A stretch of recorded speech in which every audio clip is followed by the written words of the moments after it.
A lot of years. Welcome to our panel, Working in the Industry. Raise your hand if you currently work in the entertainment industry or want to. Fabulous. You're You're in the right place. Do we have any students here? Sweet. Everybody's a student. We're students of life. Do you know why it's not showing up anymore? It's probably my fault. I closed it for a second. Well, anyway, what did you say? It should be? It's the story of my life. So what I like to do, first of all, if you guys don't mind putting your cell phones on pleasure mode or turning them off. This is true. That gets a laugh every time. Legit. Suckers. Yeah, it's a thinker. It's a thinker. So because it was on and then it just lost Yeah. the same. Well, no, it's my fault. I shut the Oh, can we? lid. You can do whatever you want. You, the A's, God. Okay. So what we have here are a diverse group of industry leaders working in film, television. Oh, thank you. Backgrounds in theater. In fact, most of them, except my lovely economist from SAG-AFTRA, originally started in theater. Panel, raise your hand if you started in theater. Get out! You did. She did. She did. So, what does that mean? Why do you think you guys started in theater? Do y'all want to be actors? Is that how we all started? Yeah. Pretty Because much. you didn't have to buy any film. Oh. Amen. Next to the economist, the pragmatist. That makes a good producer, which is what he is. That's excellent. So what I thought I'd do is open this up as a conversation, not a typical panel Q&A of 2 minutes at the end, and you forgot what your question was an hour ago kind of thing. So at any time, if you have a question, please raise your hand, and I will point to you or yes you, if that's Raise it okay. now. Is that okay with you guys, a discussion, right? Raise it now. That's how we like to play this. Also, humor is welcome. This is an entertainment conference. It's not funny. We enjoy interaction, amusement, entertainment. These people have really great stories on how they went, in a sense, from campus to career, and this panel is a part of the University Project, which is an educational partnership I started with Digital Hollywood. I work for the Cal State system, the 23 campus system all over the state, for something called the Entertainment Alliance. And this is, let's see if it actually works. If I go, you'll see what we do. But anything related to entertainment arts and bridging the gap from the industry to the students and faculty is something our office through the Chancellor's office does. It's not working. So if you have any questions about that, let me know. I know a lot of these people from either college or graduate school, except 2 of them. So I know their backgrounds and their stories are really interesting, and what they started studying or thought they wanted to do in the industry and where they are now may be a little bit different. And how did that happen? And how did they succeed in one of the most competitive industries in the world? And what are they doing now? So that's what we're going to do. And we're just going to start it, to be fair, just in order of maybe right here so people can see. Also, the bios are on the website. I can click them at any time if it'll show up and you can see, but I want them to tell you their backgrounds and what they do, right? And you guys paid to come here. It's your conference, so everybody is going to interact with each other directly. Let's start, actually we're going to start in this order with Kristen. You like going first. I do. This great story. So tell us a bit about your background, maybe what you started studying when we went to college together, where your career ended up, and what you're doing now.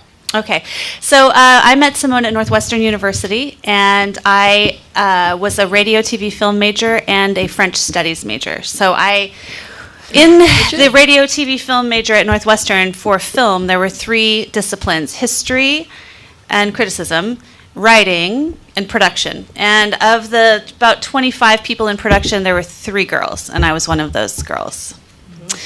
So I made a lot of films in college, directing them, writing them, mostly experimental shorts. They went to festivals. They did really well. I was very excited to direct movies in Hollywood. And I came out between my junior and senior year in college and interned on a movie and realized, oh, there are no women directing movies in Hollywood. So at that point, I said to myself, I should probably find something to do that I enjoy until I can figure it out. How to do this. So 25 years went by, and I worked as a costume designer, starting with Roger Corman and going all the way up through major studio movies, which have probably scared a good number of you folks. And last year, I applied for the inaugural program of Warner Brothers Emerging Film Directors Fellowship. It's a program aimed at women and diversified, minority, LGBT, all of that stuff. And How many people applied? I just found this out. This is great. 5,000 people applied. How many people were chosen? 5 people were chosen. Hot stuff. So Yeah. thank you. But it was just one of those things where I didn't feel like it was prudent to give up on a dream that I knew I could do.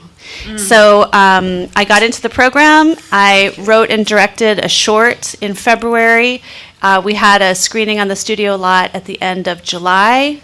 I took 2 weeks worth of meetings with agents and managers, signed with agents and managers, and am now writing 3 projects and reading more scripts than I can even carry in my brain and taking meetings every day, every week, and working a couple other side hustles. And it's just like madness. Like she's But going to go back to set. I have to go Right. back to set to do some more work, and it's So just is the whole Shannon. thing. So I'm one of the early leavers. Sorry.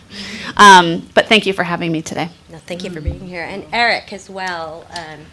We all went to college together. But I met you when we met were when we were 15 teenagers, years old yeah. at Carnegie Mellon, a summer acting. Oh, there you go. There you go. So, Yes. Yeah, that you're like, hey. You did a very bad job. I was a bad boy that summer.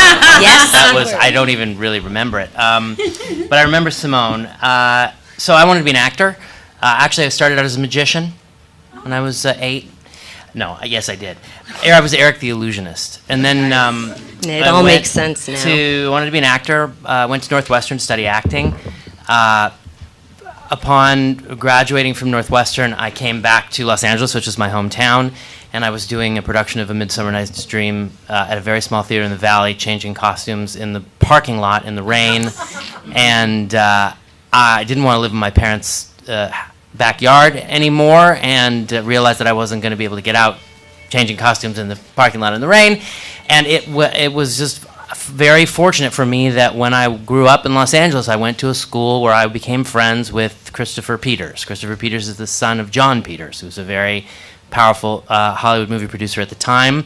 And he gave me a job as a runner and a reader at his company. And I thought, well, this is great. I'll have a job at a movie producer's office, and I'll get a job as an actor in one of his movies. But 4.5 years later, I was a development executive. Because every time I tried to quit, he would say, just stay and make a movie thing, and we'll do, and you'll read it, and it'll be great. And I didn't want to be a development executive, but that's what I was. And I quit after 4.5 years and went back to graduate school to get an MFA in acting from the American Conservatory Theater. And then at that time, I really was going to be an actor, that time for sure. So I went to New York and had a theater company, and I produced plays, and I acted in plays. And my wife, the woman who eventually became my wife, who we were together, she's an actress, and she got a pilot.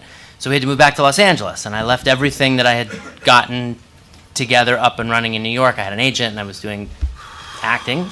And I moved to Los Angeles, and I had to kind of get going again. And in the interim of getting going, I started writing, and I reconnected with another friend from high school who had been working as a writer, and we teamed up, and we got very lucky and started writing for television. And we wrote for 10 years together on series television, situation comedy. And then he and I kind of parted ways, and I didn't know what I was going to do, and I didn't have an identity by myself.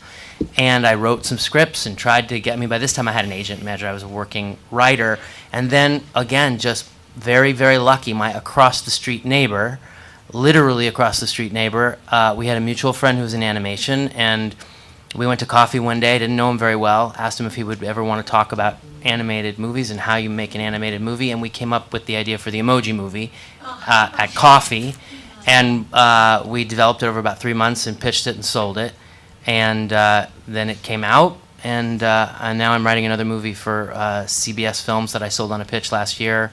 So I'm a screenwriter. It turns out. Which was not what I really intended to do at the beginning. But I don't like writing alone. I'll be honest. I hate it actually. But that's what I'm doing right now. Writing alone or writing? I'm writing alone. I'm writing this movie. I'm writing this seem movie miserable. alone. I don't have a partner on this movie. It's the first movie I've ever written by myself, and I sold it on a pitch, so it wasn't like a spec where I could be like, I don't like it, I'll put it down. I have to turn it in because they paid me to write it. Yeah. That's going to be fun. It's Can't going to wait. be fun, It but is. it's very, very, very difficult for me. Thank you for sharing that, Eric. By the way, I don't know if you remember, but Chris Peters was there that summer. Yes, he was, but he wasn't enrolled. He just came to hang out with me. I remember. Yes. Echo, echo. Why do you remember, Simone? No, not actually no. There's a story there that you're not telling. There's stories, but not me as the star. Not suitable for public. No.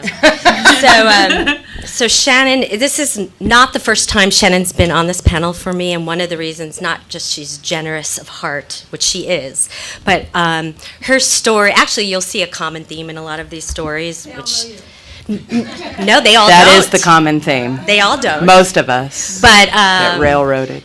but what does it take to succeed, that kind of fortitude, and I call it the suck it up quotient, and Shannon and I have similar feelings about it, and she was very determined and good at it. So please tell us your story. I'm very good and determined at sucking it up.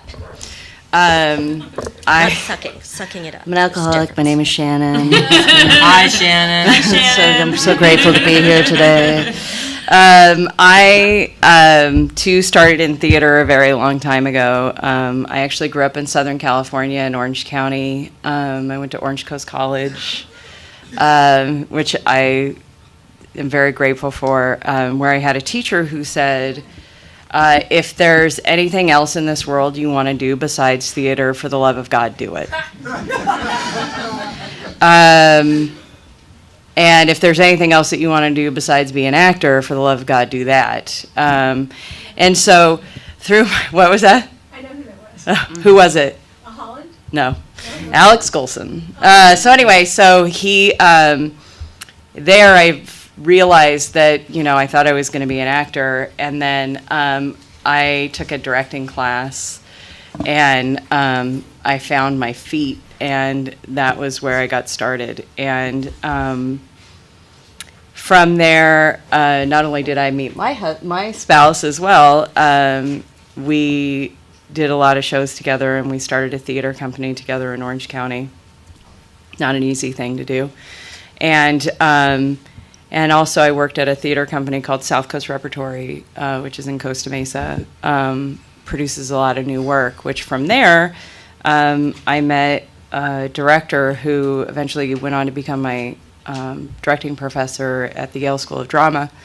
But one of the things that drew me to that particular school was the playwright-directing relationship that was developed there. And so I applied to the drama school and got in, and spent 3 years immersing myself in learning classics and every single aspect of the theater process, which, is funny because having started a theater company, you learn every aspect of the theater process because you are every aspect of the theater process. Like my husband and I ran the theater company together, and at 3 o'clock in the morning, we were the ones hanging lights while the rest of the company went off and partied, but somebody had to do it and be very resentful about it.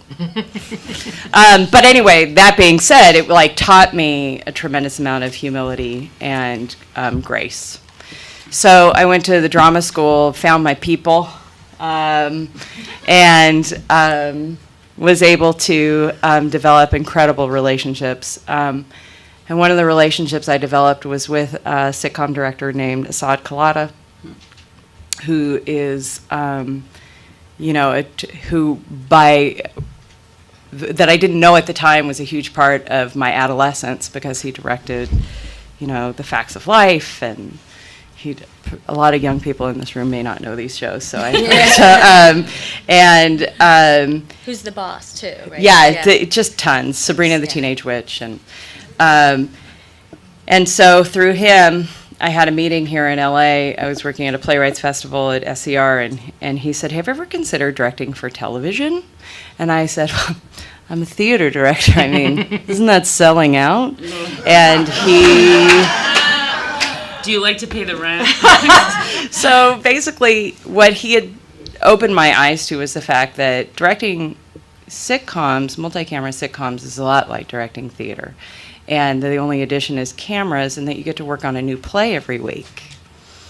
And so with that kind of eye-opening experience after my first year at drama school, it was very difficult to concentrate on theater anymore, because what I had recognized in myself was a love of sitcoms, and that I had grown up watching, Happy Days and Laverne and Shirley, and then all these sitcoms as a teenager, and it's what I realized that I loved. And so at the end of my third year of drama school, there was the head of the Alumni Association, Ben Mordecai, I asked to have coffee with him. He gave me the names of all these alumni, Jim Burrows and Steve Zuckerman, and these like hardcore directors who were absolutely perfectly willing to meet with me, one of whom scared the crap out of me by saying, "Wait a sec, you think you could just show up at LA and direct sitcoms?" And I was like, "Well, yeah." Why not? Is that a problem? I don't understand. Why are you saying no to me? But he didn't say no to me. What he said was, "You're in for a hell of a ride." And I was. And so that was a while ago. I got hooked up with a woman called Lee Shallot Schemmel, who is a major sitcom director, both in multi and single camera. And I got to work with her as her assistant on Arrested Development and The Bernie Mac Show, Gilmore Girls, a lot of other multicam shows that never made it. And I developed a love of camera and visual storytelling for the camera. And then I was lucky enough to land my first job on a little show called Hannah Montana. She directed the pilot of that. I became the acting coach because I found out I was pregnant and I needed a job. And then I ended up working on that show for all 4 seasons and directing my first episode and then 10 more. And then developed a relationship with Disney Channel and Nickelodeon and now Awesomeness TV. And the reason I have to split early is because I'm working on a show for Disney right now, but we were on our lunch. So I got to sneak over here. But that was me. And 2, there aren't a lot of women directors in Hollywood, although that's mold, thank you, Patty Jenkins, seems to be changing with a lot of high-profile women. Ava DuVernay is a huge influence, too, for me. And that there are a lot of men who are championing women now, too, which I really appreciate. But here I am, and who the heck knew that this is where I would be when I thought that I was just going to be this fabulous regional theater director graduating from the Yale School of Drama. That's my story. Thank you. So as you see another thing, yeah, good story, right? But one thing she doesn't tell you, you don't, even that just showing up and, no, this was years she spent shadowing Lee, the director, and working as her assistant, and she's in her early 30s doing this and working at a coffee shop.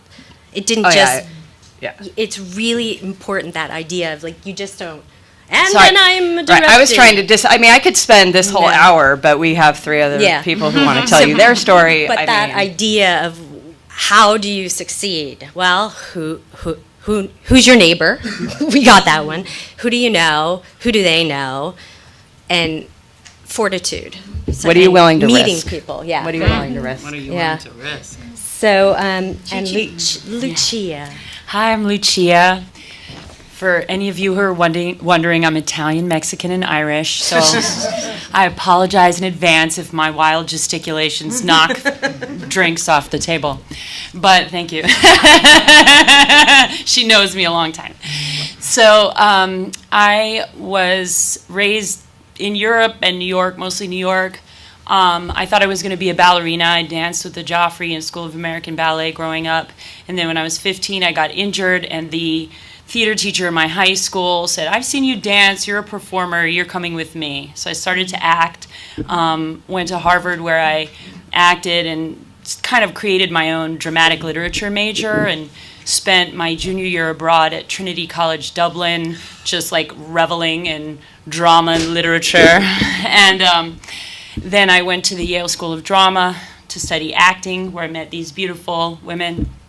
And through college and grad school, I was acting professionally in my summers, mostly in New York and at Shakespeare and Company in the Berkshires. And got out of school and just started doing like theater and TV. And I waitressed, I temped, I did all of that. But I was pretty fortunate, and I did work pretty consistently. But the whole time there was a part of me, because I thought when I became the great actress that I knew I would one day be, that I would change the world with my transcendent art form. And, it was like, I'm like, I'm like eating green beans out of a can and like drinking chocolate milk and like waiting for my next episodic audition. I'm like, how am I changing the world doing this? And I looked into, studying international development at Oxford. I was like, I need to just like break the mold and like just like really change the world. And right when that happened, Oliver Stone cast me in the World Trade Center movie. And so I ended up, that started shooting in New York and ended shooting in LA. And I came out to LA, did film, TV, theater, and magically was whisked away. And do not expect this, it doesn't happen, but I had sort of a deus ex machina moment where somebody discovered me, and I got to go to Hungary and be a movie star there for a while. Yeah. And it was really, I got to have the whole experience I'd always dreamed of, with billboards and, red carpets and magazine covers and all that fun stuff. And when I came back, I was like, so I'm going to take a total left turn. And I'm sure people, my agents and stuff were like, this is such a self-destructive choice. Like, your career is taking off. Why are you taking this left turn? But it just so happens that a man named Barack Hussein Obama had started to run for president. And I met this guy, Shane, during that time. And shortly thereafter, met this woman, Anne, by the way. And I started volunteering and took a group of 4 people. We grew to 2,000. We won for Obama by the largest margin in the state in the primary. Met Arianna Huffington. She asked me to write for her. 9 years later, I'm still doing that. I also wrote for CNN.com. And I met the man who is now my husband, and we had children. As a woman in this business, having kids is challenging. I wouldn't trade it for anything. But I had to go through a huge personal evolution to discover my new identity now that I was a mother and a wife. And my husband's work took us all over. And so the acting thing just wasn't gonna hold anymore. And I did real estate for a while. I was just trying to find my way. All this to say, my husband started a company called Ampit that gamifies online video content because he had been a musician, and he was like, how can we take out the middleman and put the fan and the artist together to create a movement around the work? And I'm like, movement?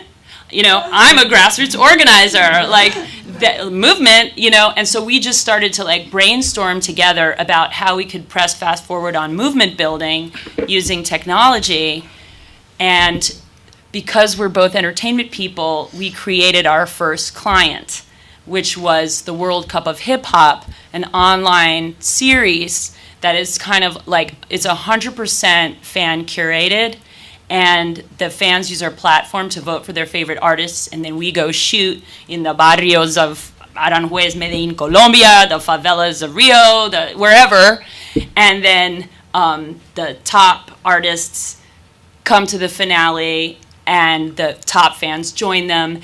Anyway, we got 2 back-to-back interactive Emmy nods, and now we're bringing it to television with ITV, who owns The Voice. But all of this to say, kind of like a through line that I'm hearing is, you know, you set out and you think you're on one path, and life gives you a detour. And if you don't fight it, if you don't go, no, you know, if you go, okay, where are we going? You might find that you emerge in a new place that's better than anything you could have imagined for yourself. Amen. I've just done the same old thing since I started. I don't think so. I read your. I only wanted to do one thing, and that's all I do. You I'm do from many. New York. I'm from New York. My name is J. Todd Harris. Grew up in New York City. Went to a private boys' school. Yes sir, no sir.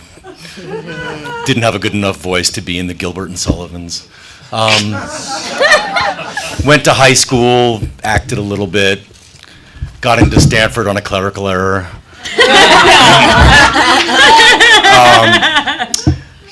Thought about being an actor and realized that I didn't have the discipline, and I was too short, too dark, too Jewish. And Dustin Hoffman had all those parts. I realized that I wanted to put on a show sophomore year, and I realized no one was going to do it if I didn't do it. So I just realized that was what producing was, and I've loved producing ever since then, because I realized you really don't have to have any discernible skills. You don't have to be a good writer. You don't have to be a good director. You don't have to, it's nice, but you don't have to have great taste. You don't have to be Not in Hollywood. really nice. You don't have to even be super smart. You can just get everybody together and take credit. And I've been doing it for 30 years.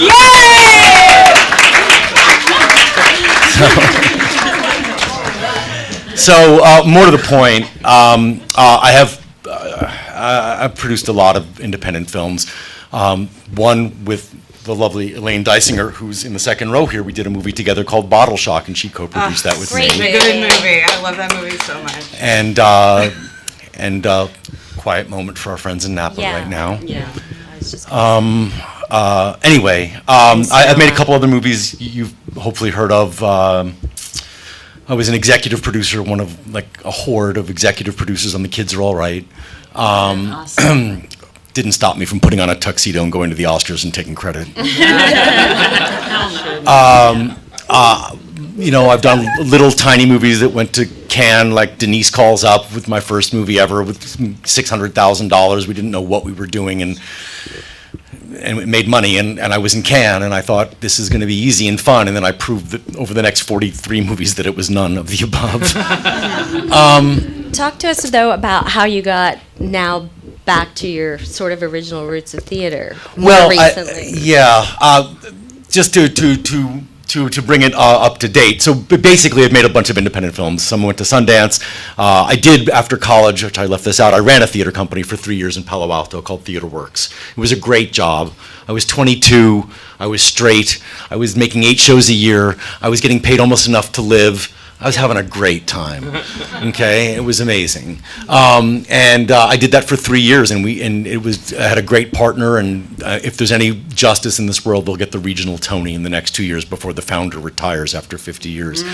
So then I went to Stanford Business School on a second clerical error, and then I came down here and have been making movies ever since. And in the last what I think is being referred to. In the last few years, I have gotten back into theater. I was one of the producers on Heathers, the musical. Which is super fun, and it didn't make all its money back off Broadway because everybody said it was too big for off Broadway, and they were right. But it has been licensed hundreds of times, and there's even a PG-13, believe it or not, version of it. The year after that, I did Dr. Zhivago on Broadway, mostly because my wife co-wrote the lyrics, and I got tired of being the arm candy, so I said, I'm going to raise some money. And then last year, against all my better instincts, I was a producer on American Psycho, the musical. Why not sing about psycho killers?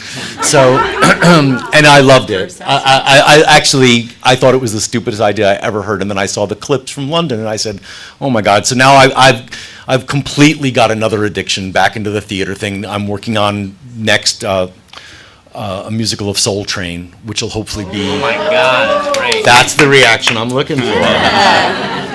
That should be probably in 2019. Jerry Mitchell, who directed Legally Blonde and Kinky Boots, is going to direct it. Oh, wow. Matt Weaver is the lead producer, but I got in early so I could actually have something to say instead of just being a bundler of money. Anyway, today I founded a company a few years ago called Branded Pictures Entertainment. After making 30 independent films and schlepping through Sundance half a dozen times, I was like, this is fun, but it's not going to put my kids through college, where I have now a freshman at NYU, and it's not going to help me retire, which is something I'd like to contemplate in 10 or 15 years. So I decided I'd raise a fund, and the fund is focused on optioning, developing, and packaging branded intellectual properties. And even though I'm the kind of guy who likes Alexander Payne movies and Coen Brother movies, I'm the kind of guy that's trying to make Transformers. So anyway, and I still, despite that mandate, managed to find myself making a few independent films, but I am focused on things like Beetle Bailey and The Partridge Family and Danny and the Dinosaur and The Ugly Duckling and other titles that you would have heard of, whether it's public domain and I can put a new spin on it, or it's a piece of IP that I can option and pay for a screenplay for. I'm desperately trying to claw my way into TV like anybody in their right mind, and I just I have this movie in theaters right now. Go see it. So be it. It's playing at the AMC City Walk this weekend. Got an extra weekend out of it. Go see it. Goes to 20 more cities around the country this weekend. Go see it. And it's a lovely, lovely movie starring Alfre Woodard and directed by Stephen Gyllenhaal. Not the brother, not the uncle, their father, who was a director way before they were a gleam in his eye. And he's a wonderful, wonderful director. I can't wait to work with him again. And I'm just wrapping, can't you tell, a movie in Vancouver this week called Elsewhere, starring Aidan Young from Rectify, and Parker Posey, and Ken Jeong, and Beau Bridges, and Jackie Weaver. And it's it is an Alexander Payne movie, and I owe that to my public relations guru, Jonathan Taylor, in the third row for introducing me to the director about 9 months ago. I'm very excited to be doing that. And I have a movie that's going to be on Netflix a week from Saturday called Wheelman, starring Frank Grillo. It is full of testosterone, so cars and guns and just blah, blah, blah, blah. And it was profitable before it got made, because that's what the world wants, is cars and guns. And then last but not least, I'm starting a movie in Budapest in 10 days, and I'm trying to raise $150,000 more by Monday. So if you have money, don't take it out. So Todd, go. there happens to be a really famous actress who Hungarians know and love. I'm just saying, she's busy, I'm thinking of but people that it's introduce just you. ironic. I did Anyway, not plan that. that's more than I needed to tell you, and I do not have to run right away. I'm actually going to hang out here until some sort of a dinner later and then fret about the money I haven't raised, but I'll talk for a few minutes afterwards. I have $5. All right. Thank you. I'll take it. Thank you for that wonderful story arc. I really enjoyed that. So interestingly, we have, obviously everyone knows SAG-AFTRA, right? The union conglomerate. We have their head economist here. And you're like, what does he have to do with the... I'll tell you, he was on my panel before. A snapshot more of the industry and why what they do is so important, especially to people in these different areas of their careers, and you yourself, is something super valuable, and he has such insight. So, but also, I would like to know how do you become an economist at SAG-AFTRA? I will reveal all that. I'm so glad you asked. Yeah, so it sounds like people are familiar with SAG-AFTRA. We're the merged union of the Screen Actors Guild and AFTRA.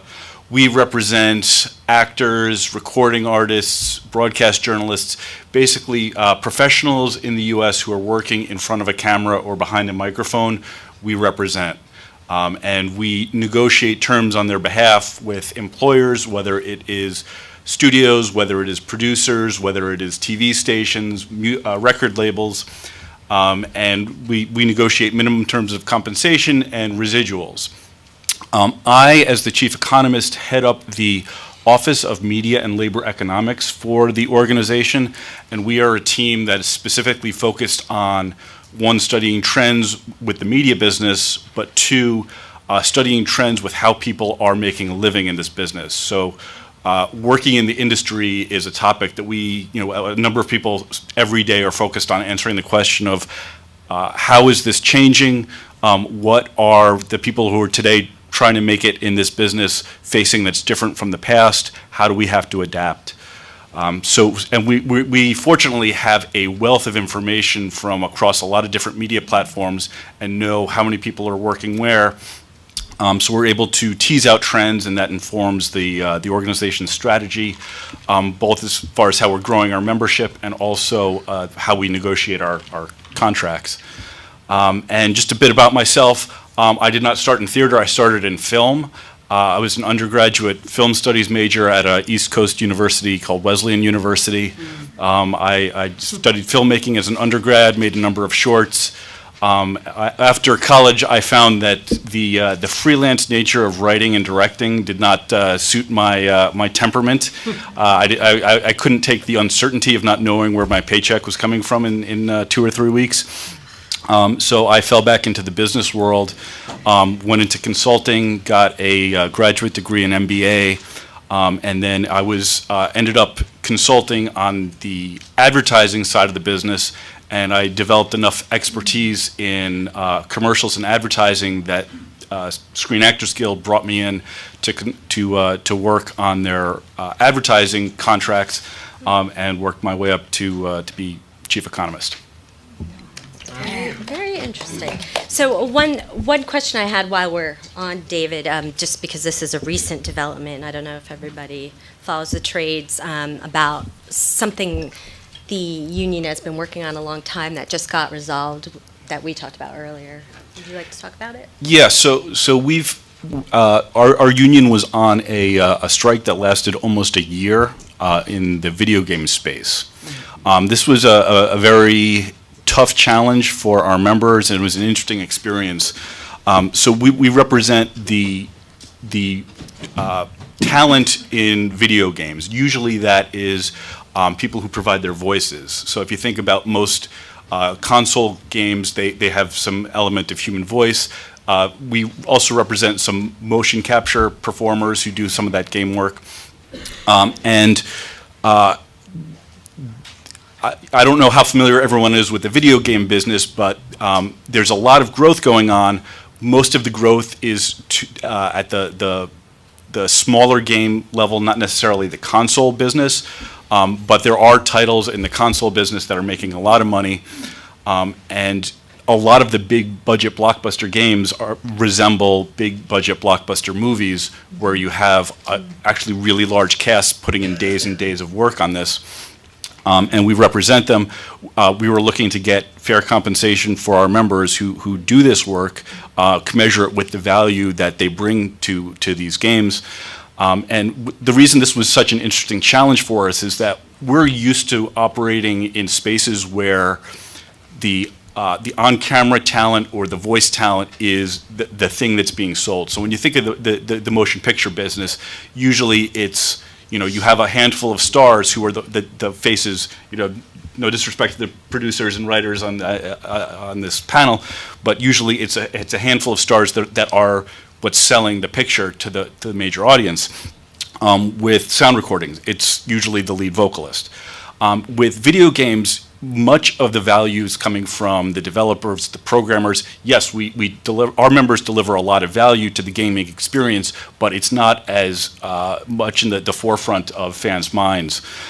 So it was a tough negotiation. We're still solidifying the deal. We were able to get recognition for the contribution that our members bring to this game, to these games, and our voiceover community is largely happy with the terms that were negotiated. I just thought it was important to bring up, given we're at Digital Hollywood, and a lot of what we discuss at this conference is related. And I was just wondering if SAG-AFTRA is now, if you guys are researching in your area and studying how immersive entertainment, how are you going to commodify and structure deals for talent as well? That's a really good question.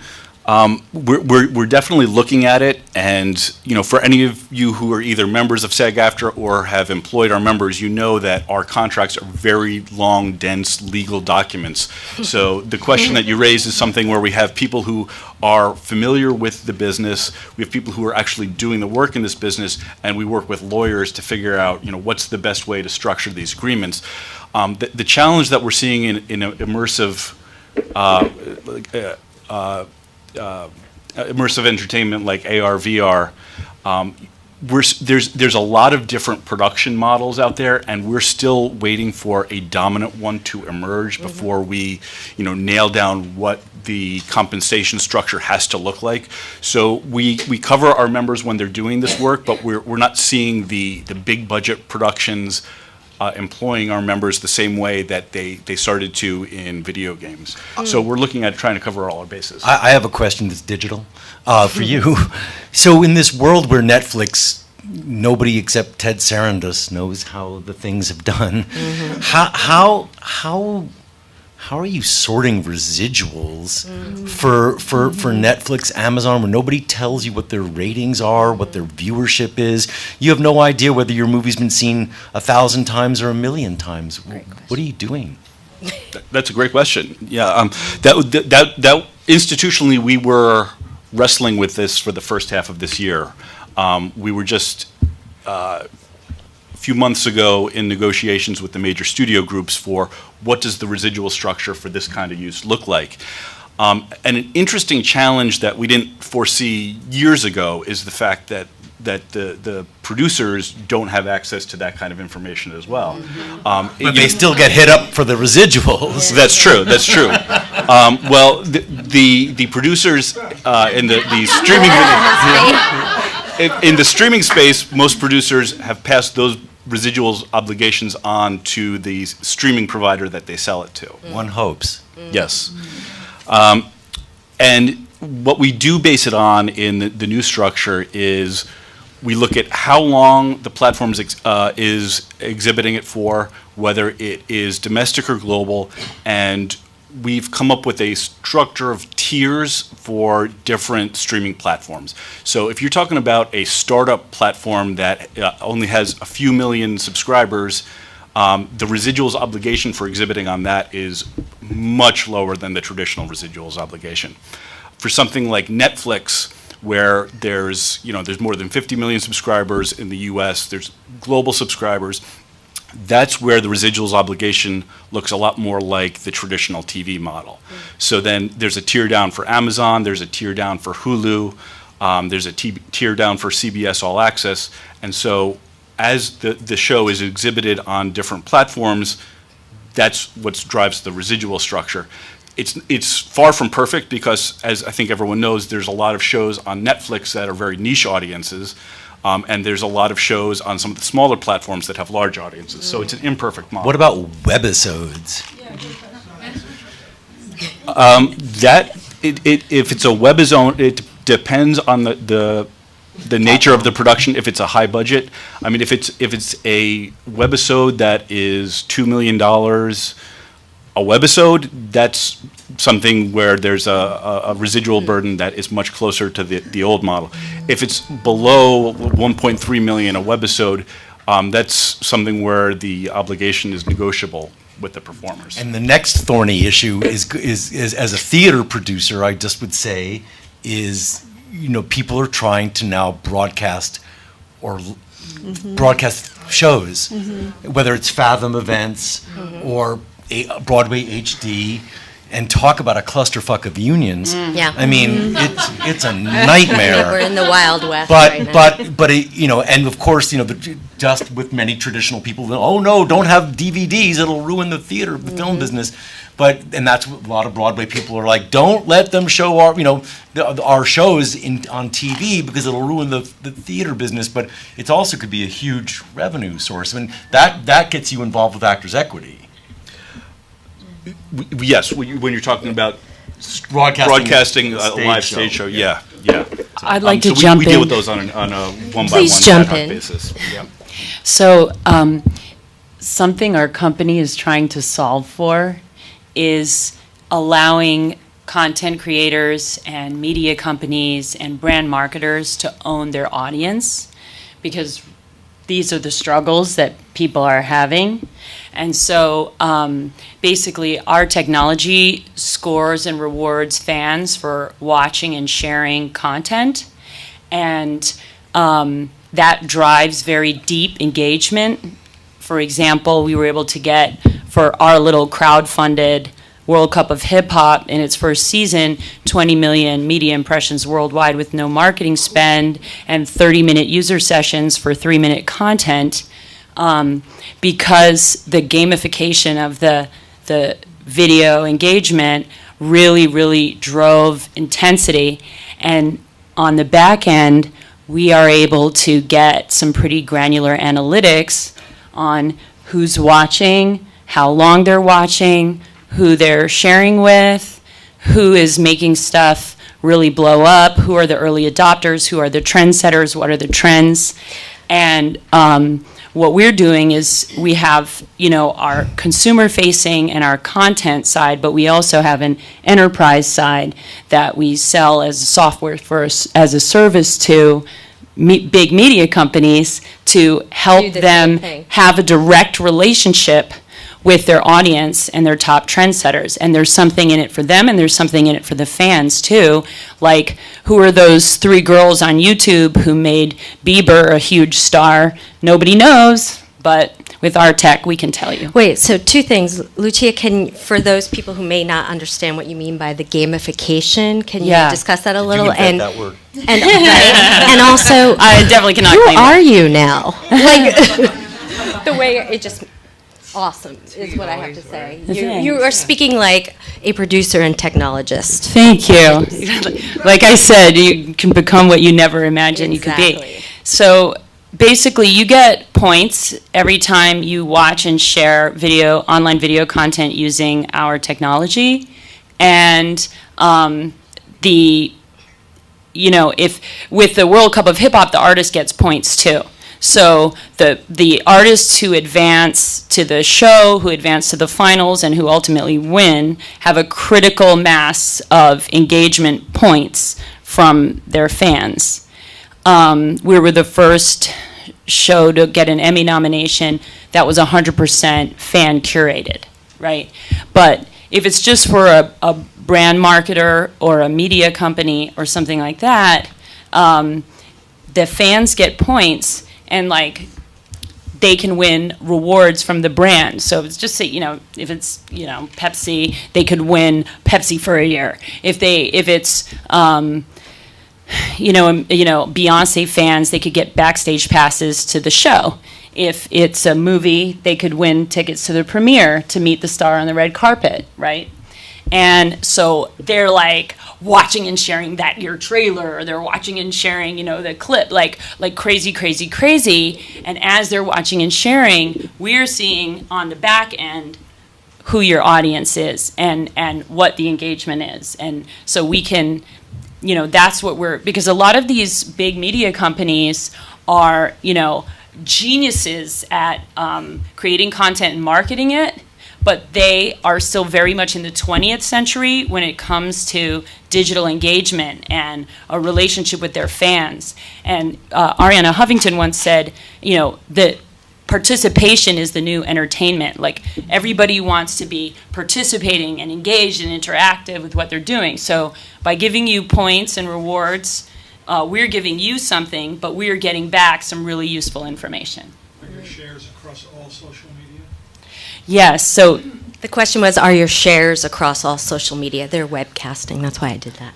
yes, so you can click to, so our company's called Ampit. So when you watch from our player, we have our own proprietary player with the gamification technology already inside it, but we also have an API that means we can integrate with anybody else's player. We can integrate with YouTube, or we can integrate with whatever your company's player is, and be getting you those points and analytics, whether you're using our player or your player. And then when people watch, they get points, and when they share, they get points. The way they share is they click a button that says Ampit, and you click it, and it goes to your Facebook and Twitter, and we can add other ones.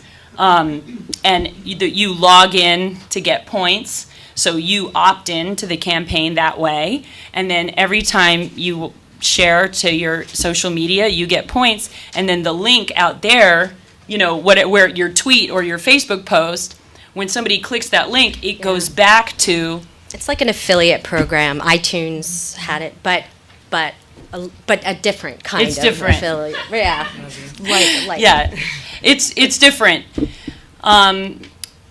So when you click from Facebook or Twitter, it'll go back to the link, driving engagement back to wherever you want to host your content. That's awesome. Any question right here?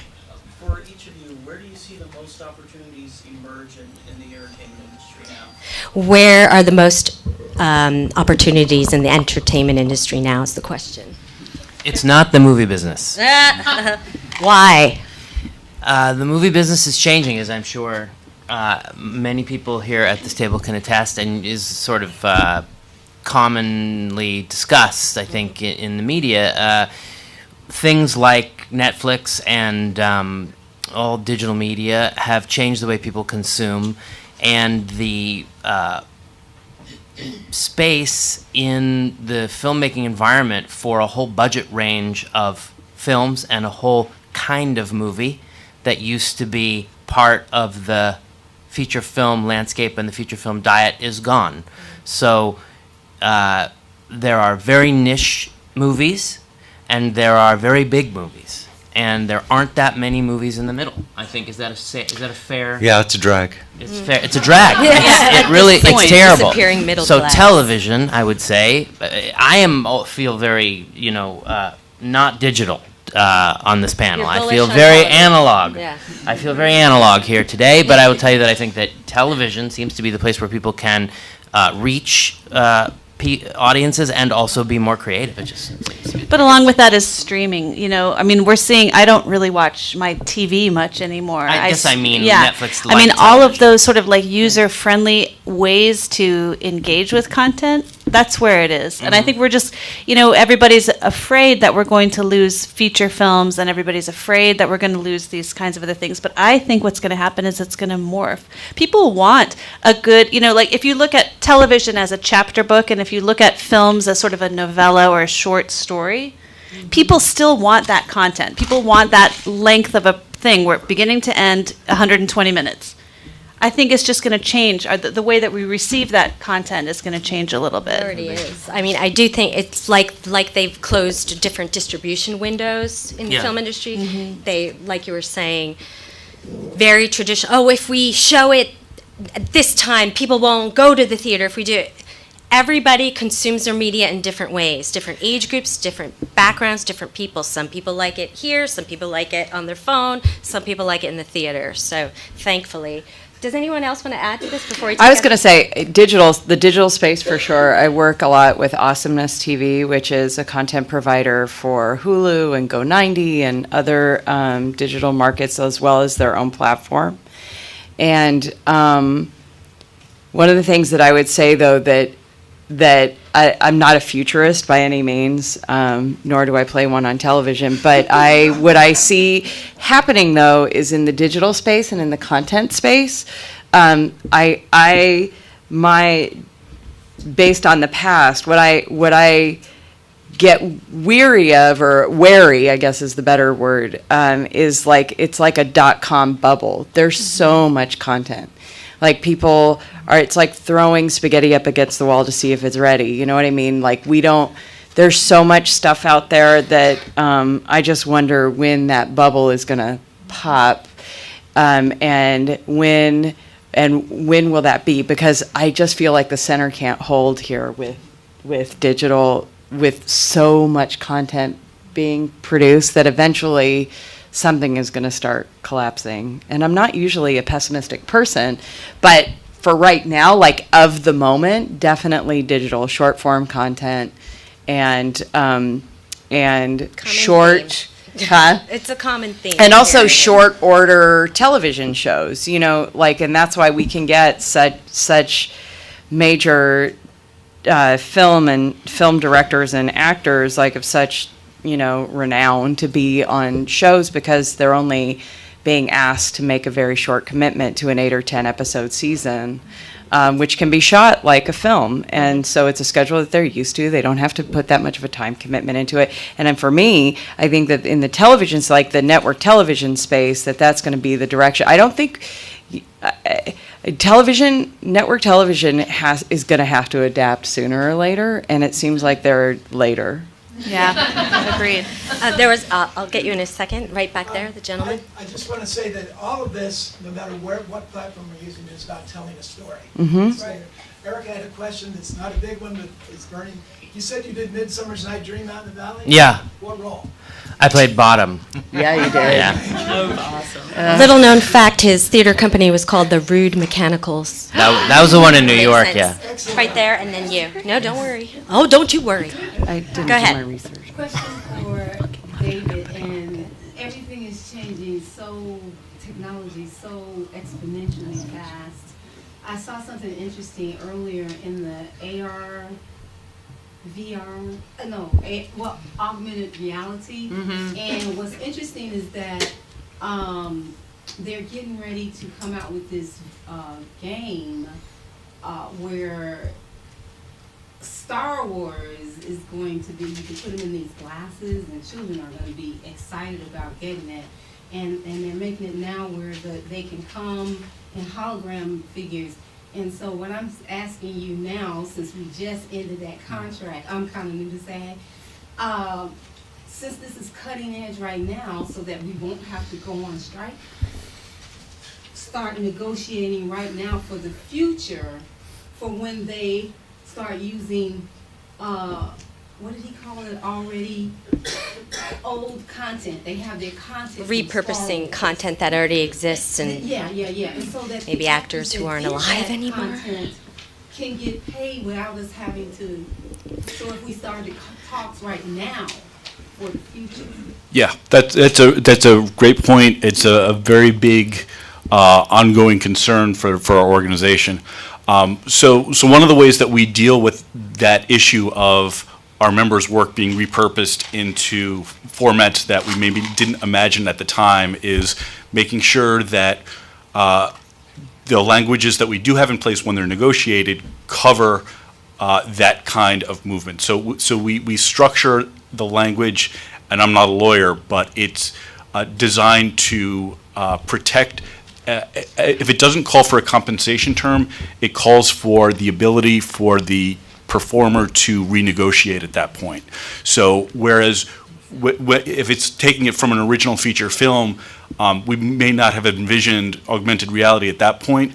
And at that point, it's okay to use the footage, but you have to negotiate with the performer to make sure that it's for an amount that they're comfortable with. usually in contracts, it's like for anything that exists now and in perpetuity. So it sort of covers what could be in the future, technology-wise. Yes? I wanted to ask, because I know with them to leave, on this theme of working in the industry, you all talked about your training. And if you could touch on advanced degrees in the arts. I know you mentioned MFA in acting, MFA in directing. Specifically, I wanted to know about those programs. Did you have traditional thesis? Then once you, post-graduation, do you feel it made you more employable? And then in today's market, do you feel like that's still a That's a good question. That is a good question. That's a great question. In your field? Yes, no, no, yes, yes, no. Just kidding. I felt like what I was able to achieve, I should mention that I went to Cal State Long Beach and I received my degree in English education with an emphasis on poetry. It's very helpful. But what I will say is, what was great about, I feel like a bachelor's degree today, it should be about whatever the hell it is you want to study.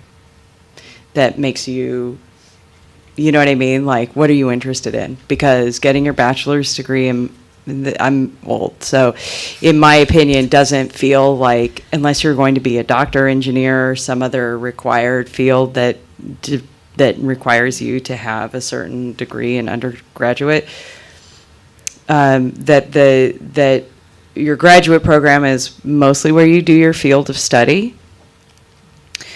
The Yale School of Drama has no media program, at least didn't when I was there. Things may have changed, I doubt it. It's hard to turn the Titanic away from things, and it's an old institution, by which I mean there are traditions, and traditions are hard to break. So my degree, I have been on one meeting with an executive producer who called me in because I graduated from Yale. Yeah. Of the hundreds of meetings that I've been on, most of the time I downplay my degree, because 9 times out of 10, I get, "Oh, you went to Yale." Most of the time because they're really threatened that I'm going to call them out for being smarter than them, which 9 times out of 10, again, is not the case. But they have a certain perception of my degree. And that's both as a person who graduated from Yale, but also as a woman who most of the time interviews with men. But however, she was mentored through going to that school. She Well, created that relationship in a way. Yeah, kind of. I mean, my mentor I actually met through South Coast Repertory Theater. Ah, but she did go there, no? No. Oh, cool. No. But if it weren't for that, Assad connection, I wouldn't have met Assad, which wouldn't have Yeah. knocked me off my path and into the place where I am now. What which is about like, you, Eric? Because you went back to school. I did. I first of all, there's a personal aspect to making the decision to go to graduate school, which was really important to me because I felt like I had more training to do as an actor, and I had been out of serious studying for 4.5 years before I went back. So to me, to become an actor, it was important. I don't know. I've been out of the professional theater as an actor for a number of years, so I don't know what the landscape is now. But at the time that I went to ACT, it was still important in New York to be a trained actor. There are undergraduate programs that function like master's programs. Certain BFA programs like Tisch, I think, are respected like a graduate program. But for me, I needed I felt like I needed to have an MFA, and I also made a lot of relationships at ACT that carried me through my time in New York, that kept me busy. All the people at ACT were the members of the theater company that I had there, and I wouldn't have been creatively engaged had I not made those relationships. Also, members of the class have gone on to major movie stardom and are significant producing and directing, and I've done business with them.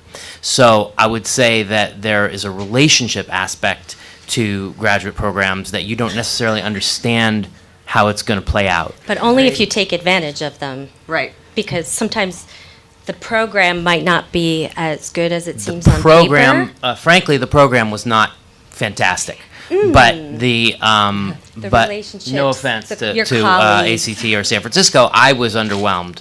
But I learned a lot, and I took advantage of what was there. And it mattered to me that I went there, I think is the answer. And I'm going to give the counterpoint to that because I did not go to grad school, and I am not sure that it is ultimately necessary if you're willing to put in the time to learn practically. And I think that to your point and to your story, you went to grad school later. You took some time in between undergrad and grad school, and I think that that maturation time, as did you, Ms. Flynn. Thank you. So for I think, addressing me. I would also say to that, but I think it's important because I think there is a point where you kind of need to get like the young kid giggles out of your system and then get serious. I would say that's true, but I would also say that based on, and this isn't, I don't like saying this, but I think there's a truth to it, is that Hollywood is an industry that values youth. And if depending on when you decide to go to graduate school, it may be more of a hindrance than a help. So unfortunately, as a man character actor, it didn't matter that I went to graduate school later. But if I was a handsome young leading man, I would have needed to hit the ground running earlier because the clock is on me. I met Dustin Hoffman when I was 18 years old, and I very, very nervously went up to him and said, Mr. Hoffman, I'm thinking about going, I'm going to go to Northwestern and be an actor. He said, don't go to college, go to New York. That's what he told me. That was his advice to a young actor, was don't go to college, go to New York right away and start acting. So there's, everybody's got a different point of view. I mean, I did a year's worth of work for Roger Corman right out of college. I made 9 movies for Roger, designed the costumes for 9 movies, and I got paid like $400 a week. So it's kind of, bank, baby, so rich. But that was kind of like grad school with a stipend. So I think you need to look at experience in the industry as valuable on some level as grad school. And like I couldn't afford to take on debt. So that was my grad school, and I'm grateful for it. And I have both experiences. I spent 3 years at drama school, and then I spent 3 years as Lee's assistant, making no money. Like literally, I just carried her bags, which is not to say bad things about Lee Shallot-Schemmel. I love you, Lee. In the back there. Hi. This question is for you. I wondered if you would talk more about the Director's Fellowship that you were part of. The question is for Kristen Burke about the Director's Fellowship. About the Director's Fellowship and about not going to grad school and pursuing directing and how you found your way to that. So the program was amazing. It started, I was just telling Simone earlier, I found out on November 1st last year that I was accepted into the program, and we started meeting in December. January 10th, I turned in my first draft, and January 30th, we moved into the production office, and February 23rd, we were shooting. And then I had 4 weeks of post in total to finish, and I was done at the end of March. So the program was great. Everybody who ran the program was fantastic. They were development executives were running the program, so they gave us notes, they gave us encouragement, guidance, all of that. We had full cooperation from Warner Brothers in terms of locations and construction and all of the soft money stuff there. We had access to that. We shot all on the lot. That was part of the idea, was to be covered by their insurance. We would shoot on the lot. It was a fantastic experience, and I'm so grateful for that.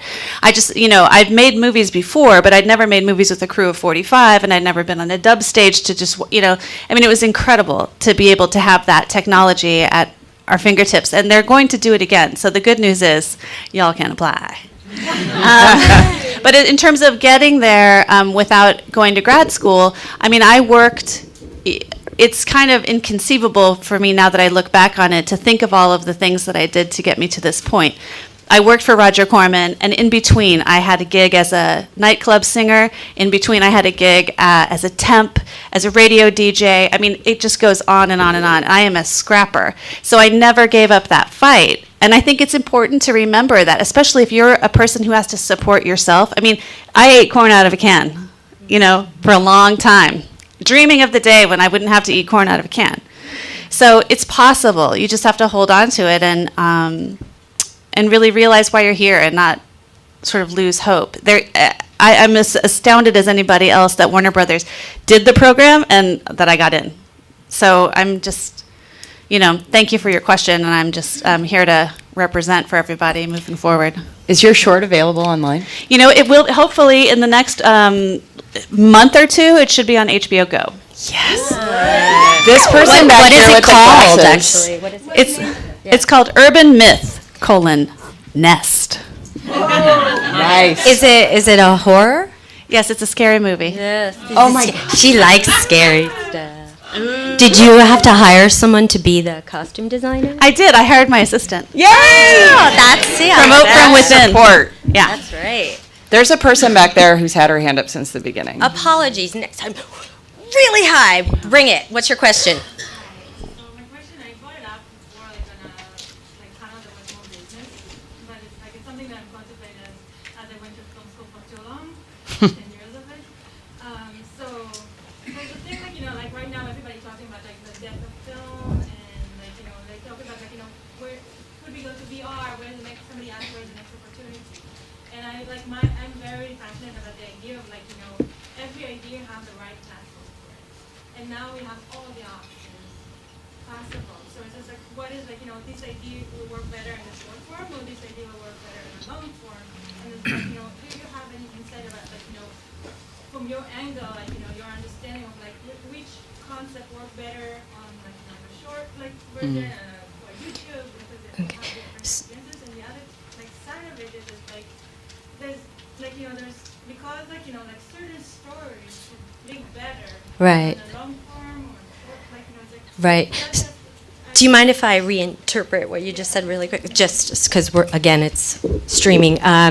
So the question is, in your opinion, how do you, it could be like this, there are different types of platforms and different types of content and stories, and how do you decide which is best for which? Is that sort of, anybody have any thoughts on that? Todd?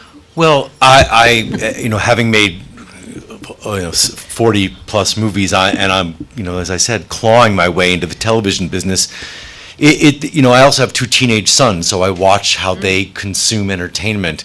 And my now 17-year-old son, a couple of years ago, watched the entire 4, 5, 6 seasons of Breaking Bad on his phone. Wow. All of it, and he didn't care.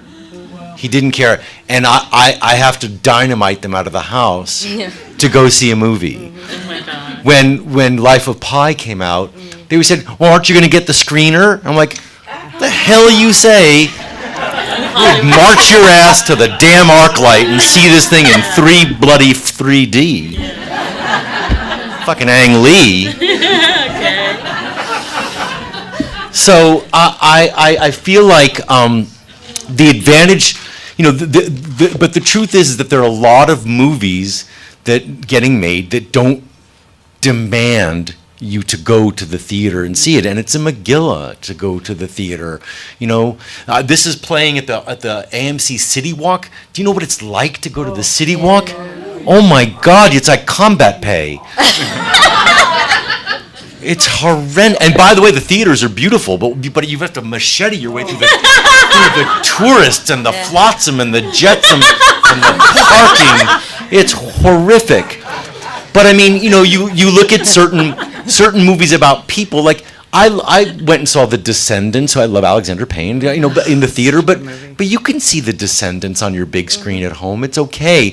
What you can't see Life of Pi, and you can't see Lord of the Rings, and you shouldn't see the big event movies there. I also think that TV is a way to tell a story in 10 hours, and I won't permit myself to become addicted to a TV show, because what if I was addicted to 10 TV shows? It's 100 hours of TV. What? Who's got 100 hours? But I did watch every frame of Handmaid's Tale. Yes. And my son had just read it, and my wife and I had read it a long time ago, and we all watched it, and it was fantastic. And it was, now I can't binge watch it. I'm not a 3-4 episode at a time kind of guy. But what's interesting and a little scary to me is how, we're talking about the 2-hour movie and the 10-hour, like, Big Little Lies, or what that did that, or Handmaid's Tale was 10 episodes of an hour. It's a 10-hour movie, basically. It's a chance to tell a story. You don't have to tell it all. You don't have to cram it all into 90 minutes. What's daunting to me is the shrinking attention span of our youth, and how, and I'm guilty of, we watched a lot of stupid video stuff on YouTube together, and we would chortle for 10 minutes and then go do something else. So I don't know how you monetize 10 minutes worth of, entertainment and stuff like that. That's a weird thing, and to think that people are making, look, I've got a Google watch. knows Soon you're going how to to be watching Breaking Bad on your watch. It's like calling all cars. So, But there's also another part of that question, which is how do you know when you hear an idea what it is? How do you know you're hearing a movie idea, or an hour drama, or a half-hour sitcom idea, or a webisode premise? How do you know that? So that's something that, for me, I know that because I've had experience hearing a lot of ideas and reading a lot of scripts and watching a lot of movies and TV shows. So I don't, we could talk about it about later, like after. What is a high concept? What is a low concept? What is a half-hour sitcom engine look like? What does an hour drama idea sound like? I watched a video yesterday that was 15 seconds long of a squirrel trying to hide an acorn in a dog's fur. And that's not a movie idea, but it's a really, really funny 15 seconds of video content, and whoever's platform I was watching it on probably made money because I was watching it. There's an answer to that question, but it's a longer answer. But than we can if I were provide here. coming into the business today, and I came into the business in 1986, if I were coming into the business today, I would so absorb all things TV, all things short forms, 30 minutes, 22 minutes, 44 minutes. I would be a monster understanding what each platform wants and who the big showrunners are, and I would really be super strategic about trying to I would come into the TV business. That is exactly what I would do if I were into the business. We're actually at time. Do you have something that? There was one last thing that I was going to say. Profundity? Careful. Bring us home, Shannon. Well, just in answer to your question, when you're as a filmmaker, as a visual storyteller, digital has changed the way we shoot. And one of the things that I was told when I found out that one of the shows I was going to be working on was going to be on the app for Nick Jr. was, don't worry about the master. Don't worry about the master. Because you'll be in the close-up. Spend 2 seconds on the master. Don't spin your wheels like setting up this beautiful master. Nobody cares. And for those who are just starting off in this business, it really is, you got to be willing to go to any lengths if this is what you want to do. And just to re-echo what my theater teacher told me, if you don't want to do this, get out now. Because this, even last night I was having a breakdown about, I should be further along than I am. But this business is not for the faint of heart. But it is incredibly rewarding if you are willing to do what you have to do in order to get where you want to be. And just don't give up. Just Nice don't way. give up. Thank you for bringing us home. That was beautiful. Thank you all for coming. Let's give them a big round of applause. And if you feel like staying at 4 o'clock, it's me again in a different panel about something new and different here, AR and VR. What's that?